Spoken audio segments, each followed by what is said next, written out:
I'm your host, Ray Dogum, and welcome to VibeCast. Thank you for joining us as we explore the exciting advancements in technology-enabled collaboration to excel important drug development. VibeBio seeks to find every cure for every community. The VibeCast is our weekly informational podcast where we explore some of the hottest topics in drug development and technology innovation with some of the dynamic people that make up the Vibe community. Join us to learn, imagine, question, and help us identify and develop solutions together. Our guest today is Ira Spector, co-founder of SFA Therapeutics, a microbiome-derived biotech company focused on the treatment of inflammatory diseases. Ira is an experienced drug developer with over 25 years of experience helping to develop 33 products, including Enbrel and Prevnar 13.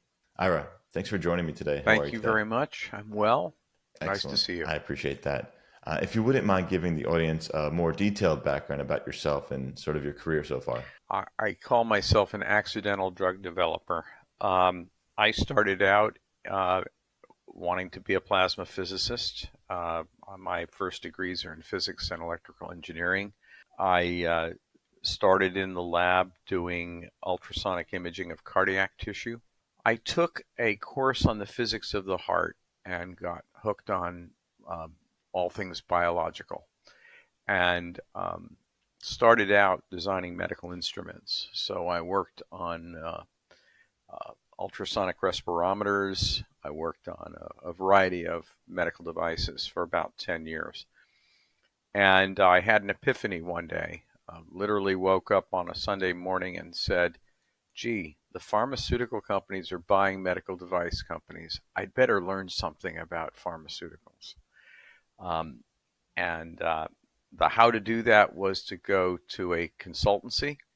I joined the PA Consulting Group, an international strategy consultancy, and built a practice there in R&D strategy, helped develop R&D strategies for a number of major companies, became a partner. And then one day I got a call from a headhunter who said there's a conglomerate that makes pots and pans, car paint, Chef Boyardee, SpaghettiOs. Oh, and by the way, they own 3 drug companies and they want to become a drug company, and they're looking for an in-house consultant to lead the strategy. You get a clean sheet of paper. It's a whole new team. Are you interested? And I took the job. I actually took a demotion to take the job and joined a company called American Home Products. And we built a company called Wyeth, which we took from $7 billion to $27 billion over the next 17 years. And I went through a whole series of chairs from R&D strategy to clinical project management to eventually becoming the head of clinical operations to eventually becoming vice chief of development. Along the way, got back into school to get a doctorate in clinical health science, which is really epidemiology and biostatistics. So I'm a backwards person. I got my MBA first and then I got my PhD. But was there for the beginning of the biotech revolution. We acquired Genetics Institute, which made us one of the top 3 biotech companies, and was the first to switch a major corporation from paper to paperless data management, offshore data management to India, got to work and run trials in 67 countries around the world. And then we were acquired by Pfizer. I was part of the transition team. And then I got a call. There's this company that has a nerve blocking agent that wants to develop it for therapeutic uses. Family controlled public company. That was Allergan.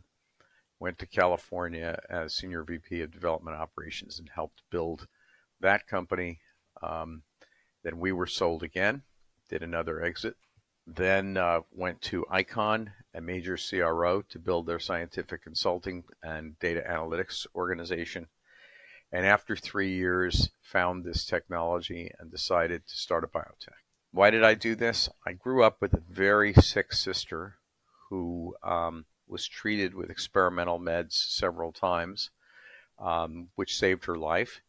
And I think it had a profound influence on me. I have a daughter who's a physician who is a specialist in childhood diseases. she reminds me that there are 8,000 diseases for which there are no current treatments.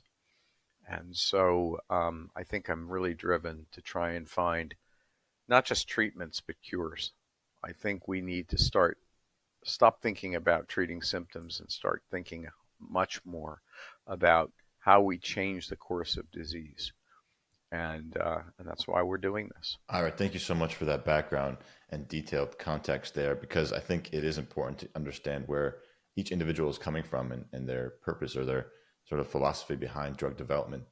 Not, thinking about that as well as the business side of things. So I appreciate that.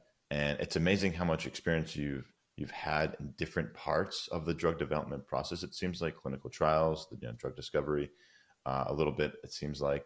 And I just want to thank you for continuing to do this after all these years as well.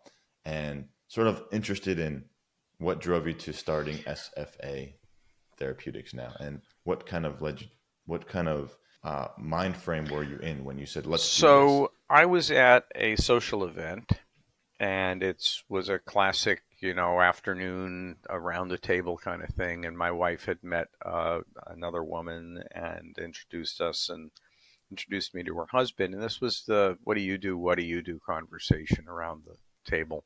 And so this guy, Mark Feidelson, said that he's a professor at Temple University in Philadelphia, that he has discovered a drug for liver cancer, and that he can't get anybody interested.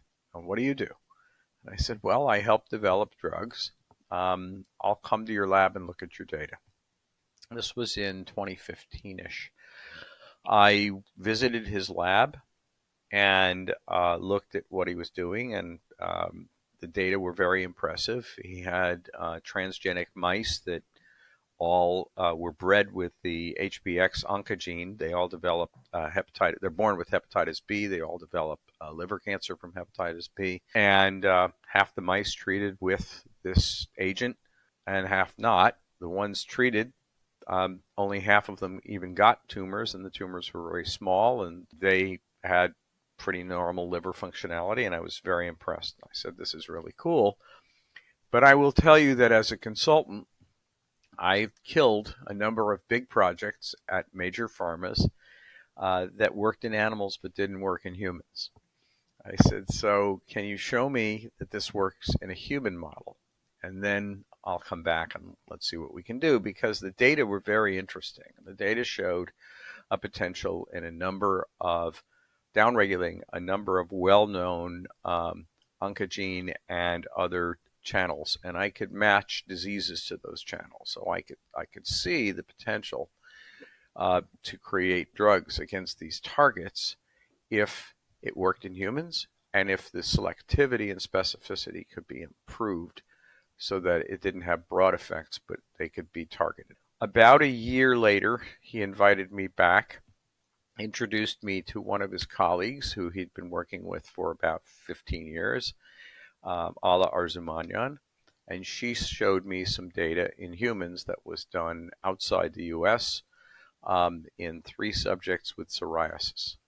And the data were very impressive. And I said, okay, you got me. I think we have to form a company. So we formed... It must have been an exciting day for all of you. We formed the company, and we were in stealth. We came out of stealth in the fall of 2017, and we really were aimed at liver cancer, at hepatitis B, which is an epidemic in Asia affecting somewhere around 300 million people. About 14% of those develop liver cancer. So it's well known that there are viruses that can cause cancer, and this is one of those. In the U.S., we only have about 1.5 million cases of patients with hepatitis B because we vaccinate for it. We vaccinate somewhere around puberty. It's a sexually transmitted virus. But in Asia, it's endemic. And while liver cancer is the 6th or so leading cause of cancer in the U.S., 54,000 deaths per year, in Asia, It's about 900,000 deaths per year. It's the second leading cause of cancer after gastric cancer. So it's a very big deal. We started out as a liver cancer company. The problem is to design a study. This is a slow-growing cancer. First patients get hepatitis B, and then over maybe 10 years or so, they progress. To design a study to do this, to see if this drug could protect that or ameliorate it, would take a very long time and cost a lot of money for a startup. So we began to look at the effects of this compound in other uses. And one of the grad students in the lab did a very nice PhD thesis working out the proteomics, working out where does this substance work and how does it work and what are the channels it downregulates. And we realized that we were working right at the intersection between oncogenesis, the onset of cancer, by controlling a cancer activator known as RAS, and autoimmunity and inflammation hitting a different target, TNF-alpha. Now, why is TNF-alpha exciting? TNF-alpha is what Enbrel downregulates. It's what Humira downregulates. It's what Remicade downregulates. So if you know those drugs and where they've been used, TNF-alpha should be pretty familiar. So we realized that in the animal models for liver cancer, we were downregulating TNF-alpha 9-fold in 6 months, which is pretty good. So we pivoted and we said, what if we go after psoriasis and other autoimmune diseases? And we conducted a small phase 1A outside the US just to see if there was a signal in 6 subjects, and it showed a very strong signal. We put together a pre-IND package in 2018 and had our discussions with the FDA about the development path. We filed an IND in 2020. We figured out how to manufacture and designed a clinical trial, and we started our phase 1B clinical trial May 10th of 2020, or March 10th of 2020. Guess what happened on March 13th? Oh my! The world stopped. Great. So during the peak of the pandemic, we had to stop our clinical trial. We decided to look at other indications. And indeed, we actually did a COVID-19 study, an ARDS study, an inflammation. We started to apply for grants. We got a grant that enabled us to study one of our active components of the drug in a mouse model for inflammation, the liposaccharide model, and we got a very strong hit. Not only is the drug active, but it's fast acting. And we began to work on other indications. We eventually came up with 6 drugs. We've since gotten a 7th. We had to completely rebuild our supply chain as the pandemic ended. It probably cost us 2 years. We had to find new. What did that involve? Like rebuilding the supply chain, like finding new suppliers, new packagers. Plants had shut down.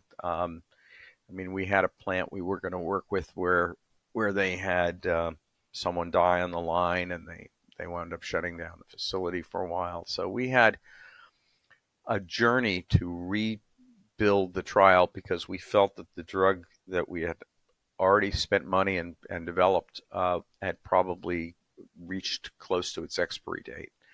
And we wanted to restart the trial with fresh clinical supplies. So it took us about 2 years to get back in the clinic. We adopted what I call a learn and confirm approach to drug development, which is something that was pioneered at Wyeth by one of my colleagues there, Evan Lowe. And in learn and confirm, you're trying to learn during the study and then adapt the design of your study to what you're learning. So that meant we made a number of amendments to the protocol as we learned. We added additional sites. And now, in I think it was July 7th, about a month ago, we unlocked the database for the interim analysis for the first 15 patients in the current phase 1b trials, because we're running a 30-subject phase 1b trial with 2 different formulations in 2 different cohorts, cohort 1 and cohort 2 of subjects. We unlocked the database, and it's pretty clear the drug works very well. So from a side conversation at a lunch meeting in 2015 to a company that was founded in 2017 to now have an additional 15 patients worth of data. It's actually 14, but that's the statistics. But that plus the 6 from the original phase 1A is now 20 subjects, validating high efficacy, high safety, and we filed that with the FDA as an update, and now we're continuing the next 15 subjects in cohort 2, which is a slightly different formulation that we think should have faster onset of action. So it's been from 2015 in a conversation to 2017 to now to see that this works, and that's pretty cool. Yeah, and I'm sure it took a lot of energy and focus to persevere through some of the hurdles you encountered during the COVID pandemic as well. I mean, that was just like oh, come on, this now. So it was probably like a very difficult time for you in the company. And I'm sure people in the company, maybe even you, thought about just stopping entirely, because it was sort of this inflection point, right? The problem with there's good news and bad news. The fact that we're on video now is probably a result of everybody learning how to work on video during COVID. We built the company to be able to work virtually. We had worked virtually before, but when it comes to raising money and investments, I think the first 6 months of the pandemic were very, very difficult. People, you could get a meeting, but no one was going to invest unless they met you. And most of the investments were going to companies that already had something in process, a relationship underway. We had a few investors, but to some extent, my wife and I were carrying this company because we've been fortunate that I've had a couple of exits before.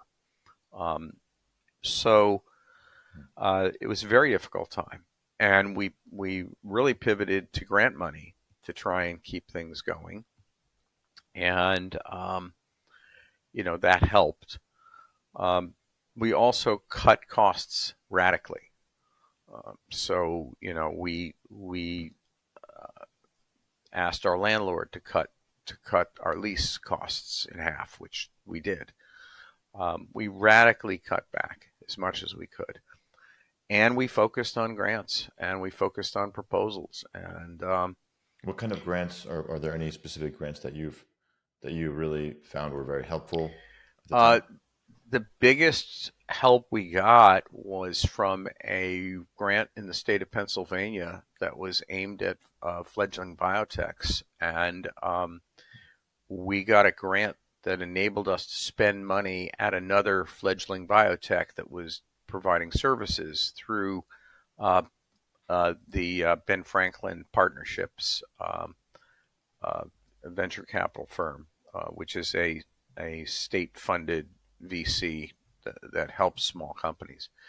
But then I think the other big break we got was getting into, first we got into Endless Frontiers in New York, which is part of NYU Stern, and we got into that before COVID.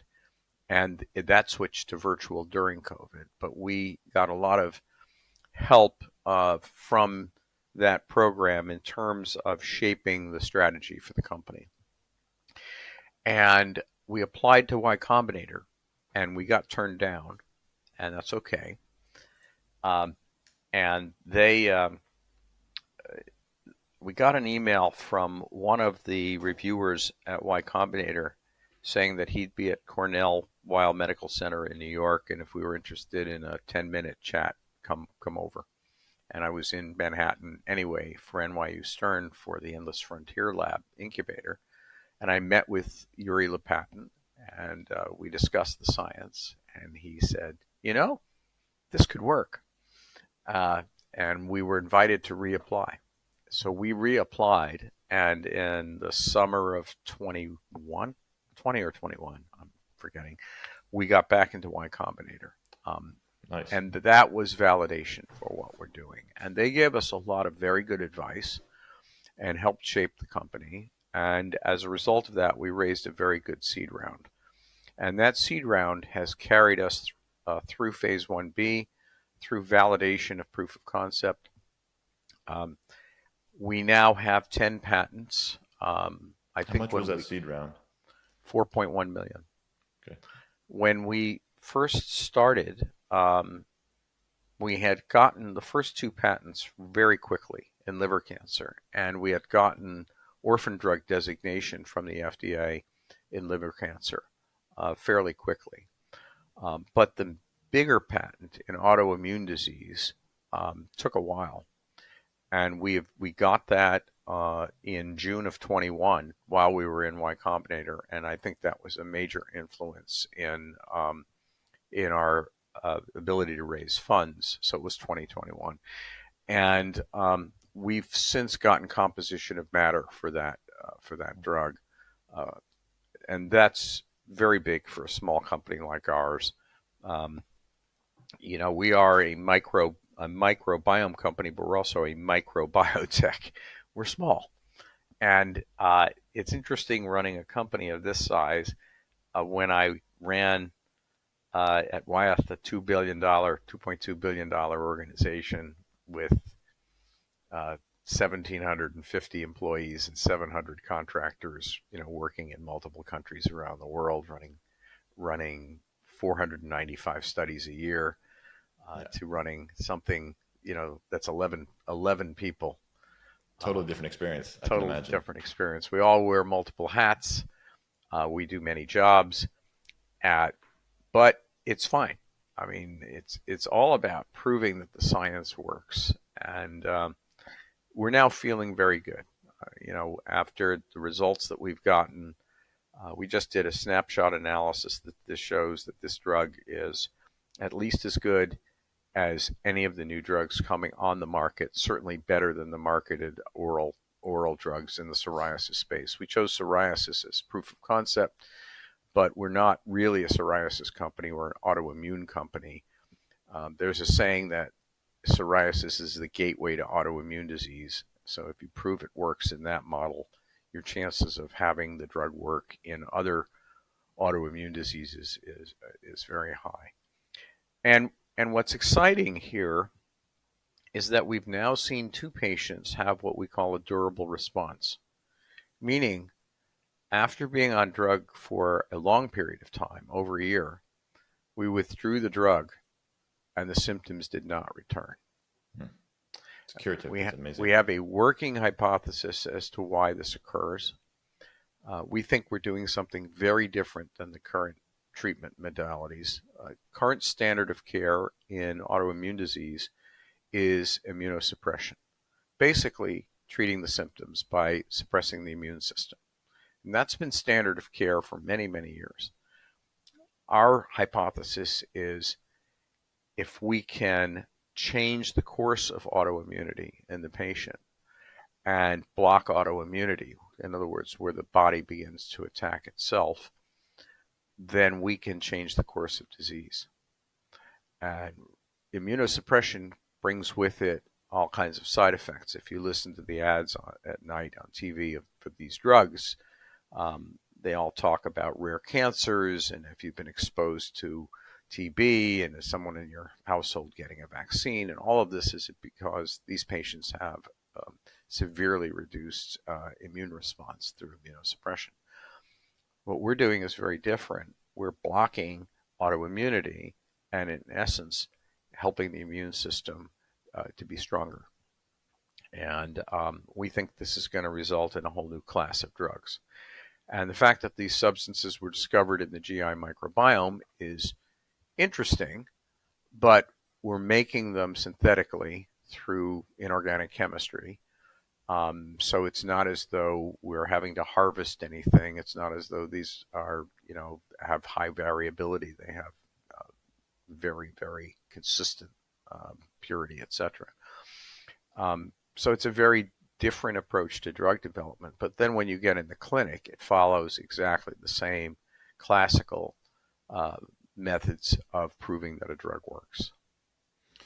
Very interesting. So what would you say right now is your current company's inflection point that you're trying to work through? So we have two inflection points. Clearly, we have to complete the current phase 1B, which will then give us data on 30 subjects with 2 different formulations. The target is end of the year for that. And we asked the FDA for permission to extend treatment for an additional 3 months for subjects. So there will be an extension analysis of how patients do on the drug up to 6 months. We are just seeing the extension data from the first 14 subjects, and the patients, I think 4 out of 6 who went on extension continued to improve, which is really exciting. Just to be clear, are these patients with psoriasis or? Yes. Okay. Yes. So their psoriasis ability to clear lesions has continued to improve. If you follow the learn and confirm model, that means that the phase 2 trial probably needs to be longer than 3 months. It probably needs to be a 6-month trial. So we're taking these learnings into the design of the phase 2, and the next inflection point is to raise a Series A to conduct the phase 2 trial.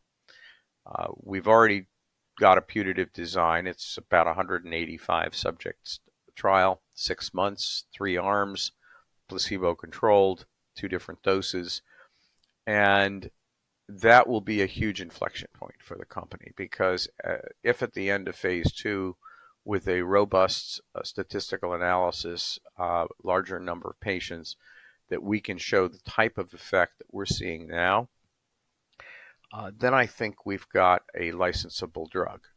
And SFA was designed to be what we call a PDC, a product development company. I'm a big fan of core competencies analysis, so I used to do that as a consultant. And what does that mean? It means focus on the areas and skills that are really your strengths. And our strengths or wheelhouse are in discovery and translational science. So finding the drug, finding the translation into humans for that substance, and then proving it in the clinic is really what SFA is good at. Building marketing organizations and commercial development and manufacturing prowess, those are skills that big pharmas have in abundance. And whether or not we decide to go and try to replicate those skills is something that we've had many debates on. So it's our current strategy that will probably license this after phase 2. So that's to answer your question, that's the major inflection point that we're shooting for. And it's great that you have that experience and also really hindsight to understand how the big pharma distribution system works and how, they license companies with companies like yours now. So you really have that broad understanding, because a newfound biotech founder might strive to do everything at once, potentially, So I did an interview where I said my favorite F word is focus, and I am maniacally focused on where our skills are, and I am not so interested in working on areas where we don't have skills unless we need them. If we need them, we can bring them in. But I think our core competence is discovery. We have a lab at Temple that we got as part of our licensing deal from Temple University. The lab enables us to study various compounds in animals. It enables us to make compounds small batches. It enables us to do a lot of analytical work. So we've got a nice discovery capability, which is continuing. So we are finding new targets based on what we've originally done, and we're branching out those targets both in the lab and using a partnership in AI drug discovery. So we've got an AI partner who is helping us identify new compounds against those specific targets that we identified. And in the translational science. So how do you take it from animal studies into humans? What's the human equivalent dose? What are the safety margins? How do you model the toxicology and the pharmacology? And you safely get into humans, do the phase 1 work, and so that's where our strength is. And phase 2 coming will be another area of strength for us. I'm fortunate to have recruited one of my colleagues from when I ran development operations at Wyeth into the company to help with that. So, we have someone to run clinical operations now. And I'm fortunate to have put together a very tight-knit team of really strong players who each bring their skills. And so we're a very lean, very focused, and I think very competent team. That's awesome to hear, and congrats on your success so far. Thank you. You did mention how now you have a partner helping with using AI to identify other targets as well. And just in general, what are some of the major opportunities that you do see with AI in terms of drug discovery, clinical trials, kind of the whole gambit of the whole process of drug development? So the drug development industry, both pharma and biotech, has for many years relied on target identification as the start. And often target identification was done at the NIH or with government research. And as soon as a target was published or became known, I kind of called it the herd effect. Everybody would start to chase that target. Now you would see 6 drugs going after that target. And while that's the current model, it's a little bit wasteful because you spend hundreds of millions of dollars chasing that target. What we think AI will enable is us to validate some of these targets using search tools and models that can tell us, what's the binding affinity at that site, how many compounds can work with that site, what is likely the best compound for that site. And that's nice as a first step to generate, alternate compounds that are a new composition of matter, patentable compounds. But that's not sufficient.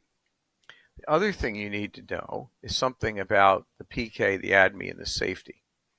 And I think AI is now getting to the point where it can do that as well. So we're working with a small startup, BioSim, who are doing what we call 3 filters. The first is target identification. We give them the target, they find compounds that can fit into that receptor or against that target. But then, what's the PK, ADME, and tox for that? Is it worth pursuing? Because if you generate thousands of potential molecules, which are the ones that are most likely to go into the clinic? Well, we want to use AI as that filter. And then third, what's the patentability? Because before a small company like us can place a bet and make risk spending money, investor money, on pursuing one of those targets, we can now use AI to filter and screen for patentability. So the idea is to go through a funnel and go through those 3 filters and come out at the bottom with the best selected targets, and then we'll take them into animal models and in the clinic, preclinical models, so we can then figure out which ones go into the clinic. We think that this is going to be far more cost effective and far faster than classical drug development. And it's going to level the playing field for small companies like ours to compete with the giant companies that I came from. And we think these are great tools. The other thing that I think should happen, and I've been saying this now for at least 10 years, is the design of clinical trials can be improved using AI technology. How so? We treat patients and we recruit patients for clinical trials. And once you get into phase 2, now you have to do placebo-controlled trials. So some patients get drug, some patients get placebo. And that continues throughout drug development, phase 3 and phase 4. Why? Why can't we use historical controls and AI to simulate the placebo arm and spare patients having to be in placebo arm? Because we already have enough data on the disease, background disease, incidence, prevalence, and effects that we should not need placebo control arms. Now that's very radical because I know that that's not the way the regs are written. But at least in phase 4, where you're doing follow-on after a drug is on the market, I contend that now that we've got electronic health records, that we can mine those health records for treatment effect longitudinally and do paper-based phase 4 trials. Yeah, I totally agree with the phase 4, post-marketing evaluation and continuous evaluation of patients for forever. Right. So pretty much. if you can do it in phase 4, now work backwards and ask, especially for rare diseases where it's very difficult to get patients, how do you convince someone with a rare disease to go into a trial where they might be randomized to placebo control? Right. So why not use historical controls in those designs? And the FDA has actually done a lot of work on this. And by the way, I think the FDA statisticians are really good and have done some really forward thinking about this. I think the industry is behind the agency. I think the industry hasn't pushed for these types of designs because if you've got a well-laid regulatory track to follow, woe be it the company that doesn't follow that track and then they fail. And it's like, oh, you didn't follow the well-beaten path. But I think the agency is open to these discussions. And, I was actually at a conference a number of years ago where I spoke right before Bob Califf, the current commissioner, and we talked about these various things. And I think that the technology is now good enough to model these types of scenarios. So while we, in the real practical sense, are testing our drugs in human trials, we're also looking at how can AI guide us to design what I call elegant and smart trials that use the minimum number of patients, that spare placebo control to the minimum number of patients, and that give us the maximum amount of learning out of the trial for the buck. And that's what we're trying to do with AI. Absolutely. I mean, I think given enough time, we will get there, right? Given enough data and time, that idea will become reality. I just hope that we don't forget to, do a human check as well in between, because there will be points where we believe in the AI so much that we forget that biologically speaking, maybe this doesn't make sense. Well, the biology has to make sense. And part of the problem can be that we can get ahead of the biology. If we don't understand the fundamental physiology, then we're making a huge mistake. I mean, I mentioned that my first work was in ultrasonic imaging of cardiac tissue. That team was trying to use real-time ultrasound to determine the extent of ischemia, the tissue death, due to heart attacks And no one at the time knew that there was an enzyme that can be used to measure that called troponin. Today, the standard test for after myocardial infarction is troponin levels, troponin leak from cells. So here we had a team that was tunneling along with one approach while the biology was not understood, and newer technology overcame that approach because of the science. So it's very true that as we embrace AI as a tool, and I think of it as just another tool in developing drugs, we have to also understand the physiology. And in the case of our company, a microbiome-derived drug, we think we understand some physiology that is not generally accepted.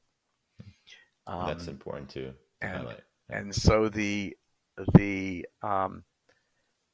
we're working with a scientist, MD, at a major institution who said that he was taught this in medical school, and he never believed it, and he was right. It turns out that there's a lot of science moves. Medicine moves slowly. Medicine moves through protocols. Medicine moves by figuring out what works and repeating it, and validating it and repeating it. So if you challenge some of that, you're going to have an uphill battle.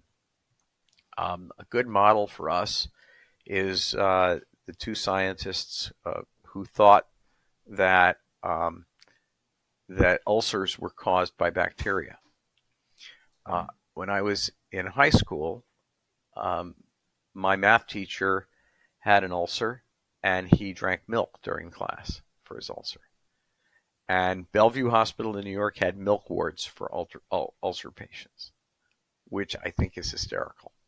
Wow. These two guys figured out that bacteria cause ulcer, H. pylori.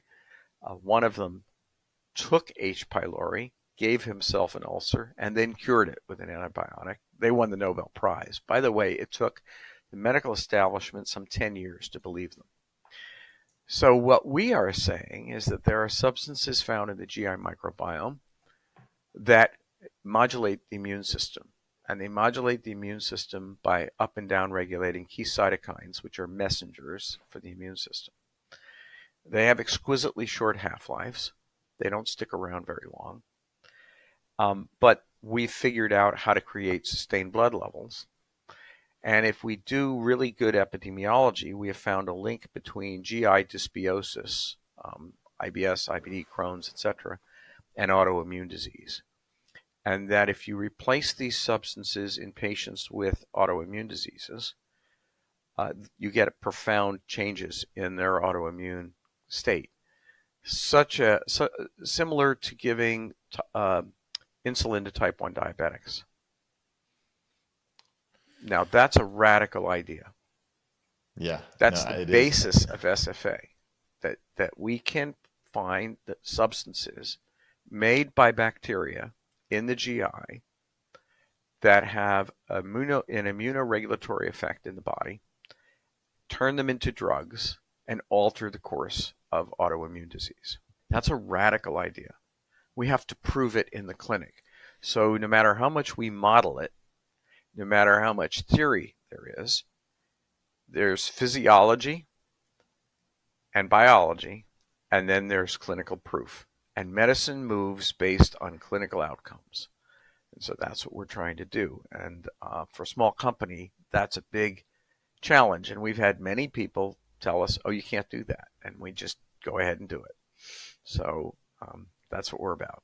I love that. And on that note, I think this is a good time to conclude here. Is there anything else that you'd like to share with the audience or community before we wrap up here? Because I do think you did a great job sort of, illustrating, your pivots from liver cancer treatment to autoimmune diseases, and now talking more about clinical trials and how to optimize them in the current day. So I do appreciate all that. Is there anything else you would like to share? Yeah, I think the biotech funding landscape is in trouble. Okay, The juicy. the Let's hear big it. the big pharmas have largely evolved away from the model of having their own big discovery capabilities to a model of buying it from companies like us. So the risk reward ratio has shifted to the small biotechs. And when there was a healthy capital environment, that worked just fine. We're not in a healthy capital environment. We're in a difficult capital environment. So um, for earlier stage companies, raising funds is the lifeblood of being able to work. Capital is fuel. Um, and this environment right now is highly constrained. I'm hopeful that in the coming year, the markets will improve, but there are many biotech companies who went public and they're actually underwater. Their shares are worth less than par. And and that's and that's where all the innovation is coming from. Not to diss the big pharmas, but the model of acquiring is pretty entrenched. So um, we have a problem right now in that there's a lot of good technology out there that is at risk. And I'm a part of a group of entrepreneurs who run biotechs and startups. And I know one that recently closed where there's no question the science worked. There's no question it worked, but they couldn't fund the next level. And that's my biggest concern in this landscape, is that we improve the capital methods needed to ensure that these innovators continue. And even if they fail, that means those experiments are the key toward learning what we need to do to succeed. Exactly. Those experiments shouldn't just disappear. They should be used for future experimental design. So I'm with you there. And at Vibe Bio, that's something that we truly believe as well. We want to be able to help these companies that have good science get to that next level. So if you are listening and you're one of these companies now, please reach out to us. We'd love to have a chat as well. Um, Ira, thank you so much for your time today. I really appreciate the chat and, having so much experience. I think you taught the audience here in the community a lot about drug development and what you need to think about during all these steps. So I appreciate that. And for all you listening, please like, share, and subscribe if you get a chance on YouTube. We look forward to hearing from you all. Thank you.